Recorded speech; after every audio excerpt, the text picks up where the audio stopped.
Hello, welcome to my YouTube channel. എല്ലാവർക്കും നമസ്കാരം. ഞാനിന്ന് ഒരു വിഷയത്തെക്കുറിച്ച് സംസാരിക്കാൻ ആഗ്രഹിക്കുന്നുണ്ട്. നമ്മുടെ ക്യാൻസർ എന്ന് പറയുന്ന ഒരു മാരക രോഗമല്ലേ. അതിനെ അതിജീവിക്കാൻ നമ്മൾ എന്ത് ചെയ്യാം എന്നുള്ളത്. അതിജീവിക്കുക എന്ന് പറഞ്ഞാലും നമുക്ക് ഒരു പരിധിവരെ നമുക്കൊന്നും ചെയ്യാൻ പറ്റത്തില്ല. പക്ഷേ കുറേയൊക്കെ നമുക്ക് ആഹാരക്രമത്തിൽ കൂടെയൊക്കെ നമുക്കത് വരാതെയൊക്കെ നമുക്ക് നോക്കാം. പ്രധാനമായിട്ട് നമ്മുടെ ഈ ചോറിൻ്റെ അളവൊക്കെ നമ്മൾ എല്ലാത്തിലും കുറയ്ക്കുന്നതാണ് നല്ലത്. ചോറിൻ്റെ അളവ് കുറയ്ക്കുന്നതോടുകൂടി തന്നെ നമ്മളുടെ കുറേ അസുഖങ്ങൾ കുറയും. നമ്മൾ വെയിറ്റ് ഉണ്ടെങ്കിൽ വെയിറ്റ് ലോസ് ചെയ്യാൻ നല്ലതാണ്.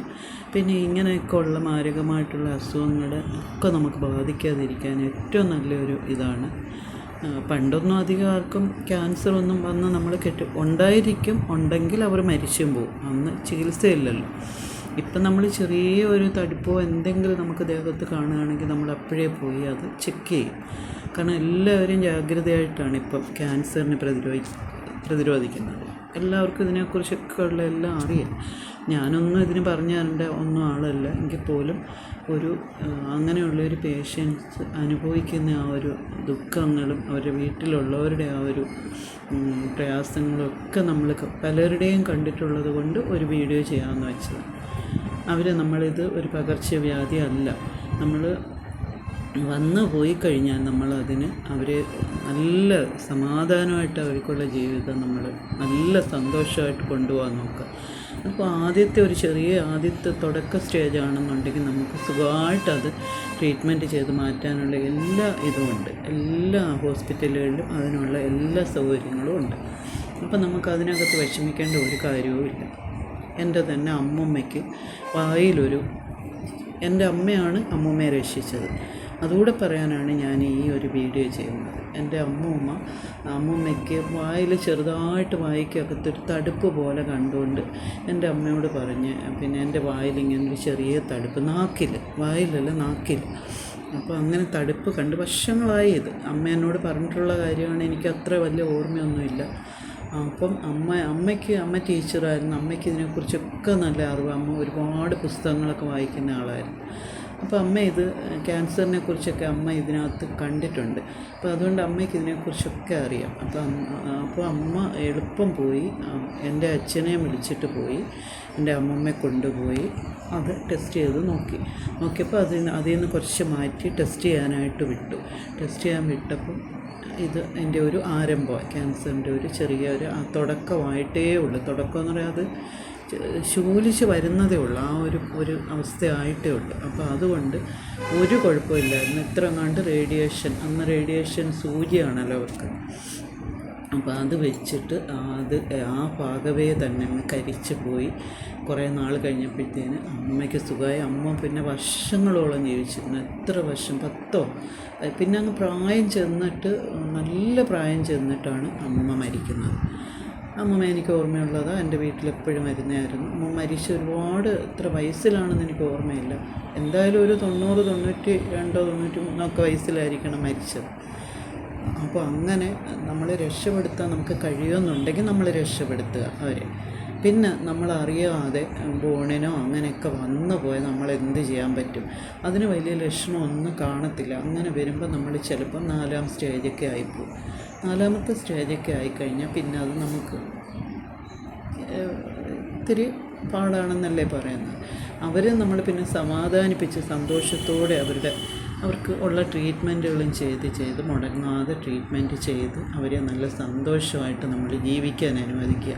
അവർക്ക് ഒരു മനപ്രയാസവും കൊടുക്കാതെ അവരോട് നമ്മൾ ആ ഒരു രീതിയിൽ ഒന്നുമില്ലെന്ന്. കാരണം അവർക്ക് ഈ ക്യാൻസർ പേഷ്യൻറ്റിനുള്ള ഒരു ഇതെന്ന് പറഞ്ഞു കഴിഞ്ഞാൽ അവർക്ക് ഒരിക്കലും ഓർമ്മ നശിക്കത്തില്ല.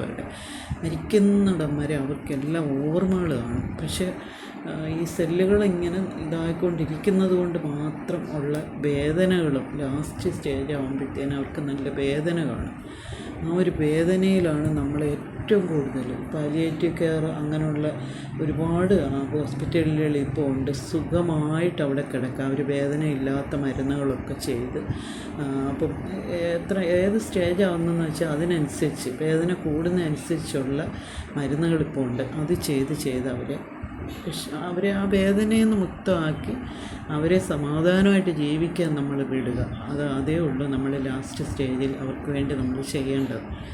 അത് നമ്മുടെ കടമയാണത്. നമ്മുടെ വീട്ടിൽ ആർക്കായാലും ഇപ്പം ഈ പറയുന്ന എനിക്കായാൽ പോലും ഇതൊക്കെ നമുക്ക് ഏത് സമയവും നമുക്കിതൊക്കെ വരാവുന്നതേ ഉള്ളൂ. നമ്മൾ അറിയുന്നില്ലല്ലോ നമ്മുടെ ശരീരത്തിൽ എന്തൊക്കെയുണ്ട്. ഓരോരുത്തർ എന്തൊക്കെ കുറ്റങ്ങളാണ് ഈ യൂട്യൂബേഴ്സ് തന്നെ അങ്ങോട്ടും ഇങ്ങോട്ടും, യൂട്യൂബറിൽ ഉള്ളവർ അങ്ങോട്ടും ഇങ്ങോട്ടും ഇങ്ങനെ പറയും. എന്തൊക്കെയാണ് ആൾക്കാർ വന്നിരുന്നിട്ട് പറയുന്നത്.